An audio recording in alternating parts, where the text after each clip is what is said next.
Undercover Carson, secret agent.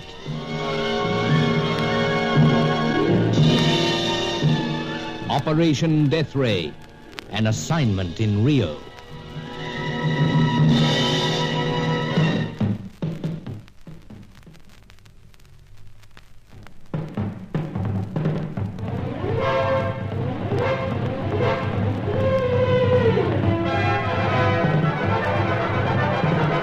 The scene had switched for the moment south of Rio to Sao Paulo.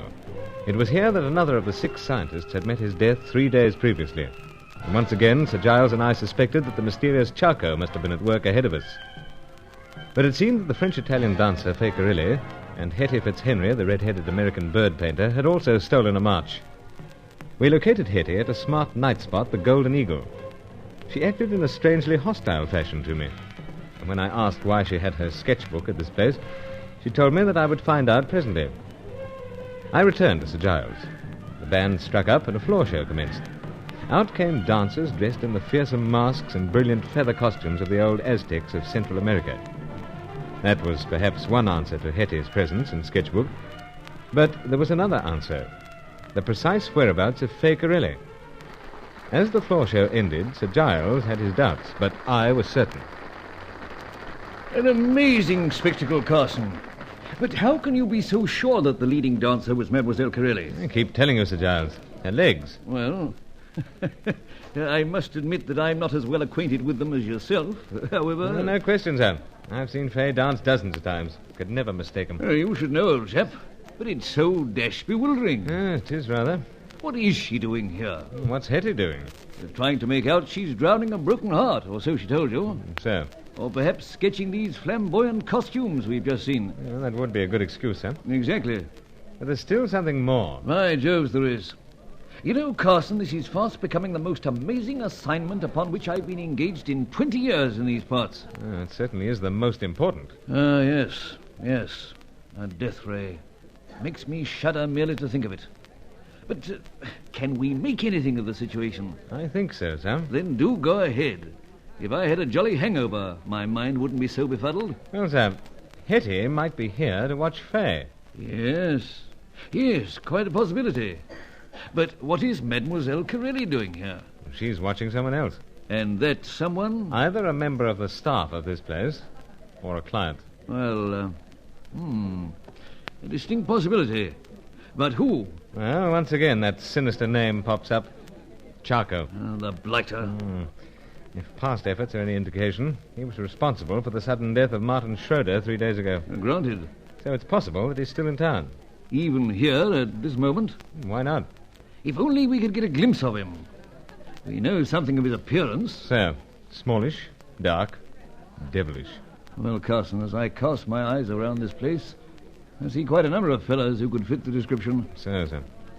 How dashed frustrating it is.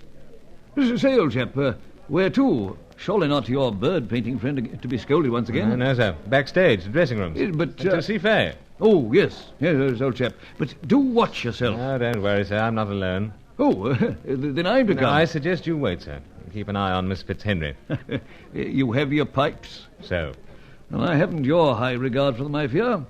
Especially after your recent purchase from Miss Helena Jensen and the somewhat distressing result. All pipes in pocket, tried and true, sir. Good. But I'll leave you to it. Anxious to hear what Faye's got to say for herself.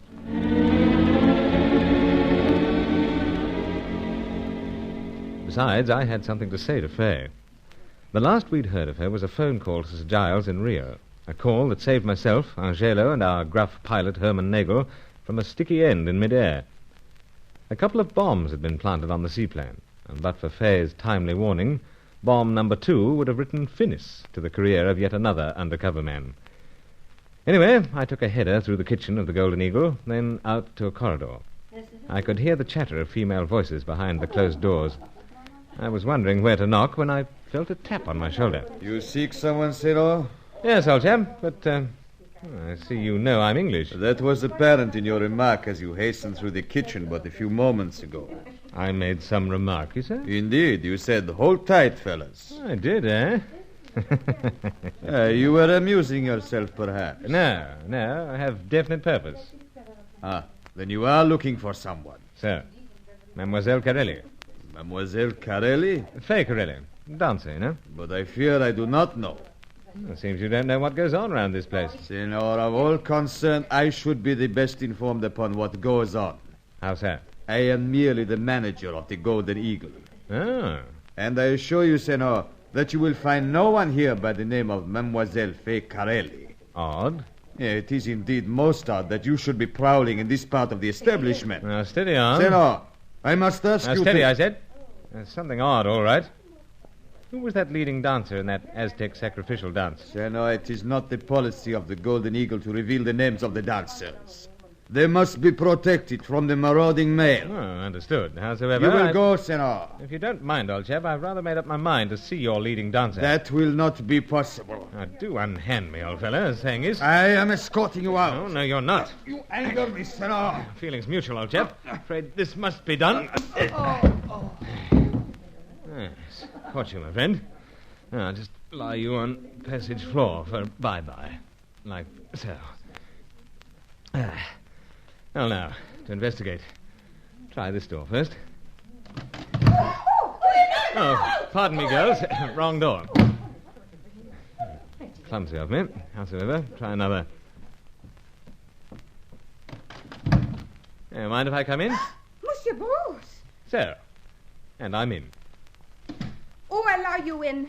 Allowed myself. But I tell Raoul that I am not to be disturbed, especially by you. Is this Raoul, a rather well-built fellow, 40-ish, rather fair? Oui, that is Raoul.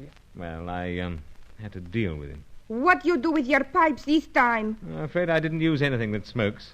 No, it is rather bruised. You use feast? So, such was my determination to see you, my dear. You stop that, my dear. I am nothing to do with you. Oh, well, fair. The chappie wouldn't let me see you. And why? Because, as I tell you, I say I wish to see you never. What is it about this place that turns women into harpies? You play the harpy if you're not careful, Monsieur Carson. Oh, Monsieur Carson now, eh? From now on, always. That is, if I ever see you again. Now you will go. But, Faye, we've a few things to talk over. Back in Rio... Back in Rio was another life. I make the mistake ever to have anything connected with you. No regrets myself.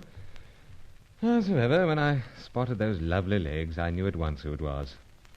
But why'd you vanish so suddenly from Rio and the White Tulip? Mine host Briljana is frantic, to say nothing of himself. Senor Alana suffer very much from imagination. And you also, Senor, if you think I care at all for you. Past means nothing, eh? Nothing, monsieur. And many times I say things which I not mean. For any special reason? Because I am like the cat. It pleases me to play with the man. I see. So, you will go. Oh, but Faye... Go! Not until we've sorted out a thing or two. You will raise your hand, Senor. Seems I didn't do the job I thought. Now, my friend, we have more than a score to settle. No. This man strikes me, Senorita. Oui, I understand. But I desire that he will go at once. I wish to be rid of him for always. That is what I wish. He will go, and he will never enter the Golden Eagle again. He will never, I assure you of that. You have your liberty, Senor. Make good use of it.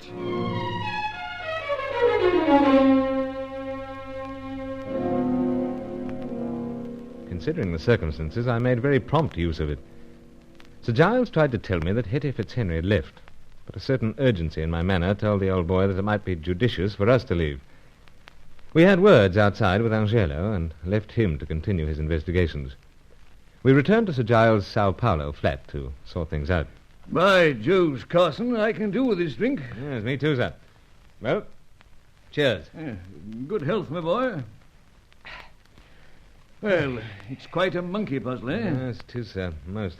Who was this Raoul fellow? No idea, sir, beyond the fact that he manages the Golden Eagle. And Mademoiselle Corelli also gives you the brush off, as the saying was in my younger days. So, sir. Coming right on top of similar treatment by Miss Fitzhenry, you must find it somewhat disconcerting. Most. It is a blow to the ego, as you seem to think, Sir Giles. But, what's behind it? Oh, yes, Carson. Forgive me. No time for liberty. They both disappeared from Rio, and they both more or less disown me. It strikes me as being more than the ordinary whims of the female. Much more. Yeah. Hello, this might be Angelo. You want me to... No, old fellow, I'll attend to it. Hello? Monsieur Sir Giles? Well, upon my soul, your dancer friend. Take it, old man. Fay? Incredible. Monsieur Sir Giles? Monsieur Carson here? Oh, no, Monsieur Bruce. Oh, please forgive me. I carry on terrible at the Golden Eagle, but I think over things. I am wrong.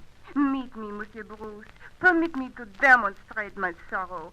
Oh, I am nasty and unkind. Please meet me at once. No. Steady on, Fay. But first, how the blazes did you know where to find me? I not know where, but I am told where to find Monsieur Sir Giles, so I ring. Ah, I see. But meet me. There is so much to talk about. You can say that again. But where? When? Almost at once. At the front of the building of the flat. You mean this front? Of course, silly. I call for you by the taxi cab. Well... Careful now, Carson. So. It is decided, Monsieur Bruce. Right. Oh, I am so happy. Meet you down there in a few minutes. Bye for now. What is all this about? Sour one moment, sweet the next. I aim to find out what it's all about. Well, it's extremely odd. Yes, it is. Hold steady a moment, Carson. This will be Angelo now. Hello? Oh, Sir Giles? Great thunderation. What is it, sir? What is it? Another cooing voice. Take it, man, take it. Hey there, Sir Giles. Carson here. Oh, the very man I want. How are you, you old son of a gun? Hetty. How am I? How do you think I am? Well, I guess you've good cause to be mad at me, Bruce, but I want to see you right away and make it all up. What do you say? What do I say? I'm caught between two fires. Two very strange fires. It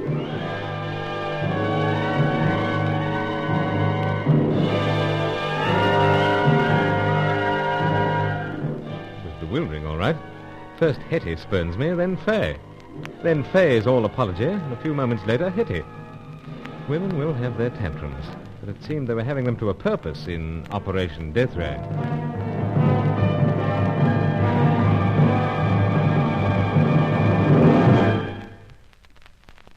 Join Lost in Brazil tomorrow for the next episode of Undercover Carson. Also visit our channel rumble.com/c/Lost in Brazil for more episodes like this, and visit rumble.com/c/GAR for more radio programs like this.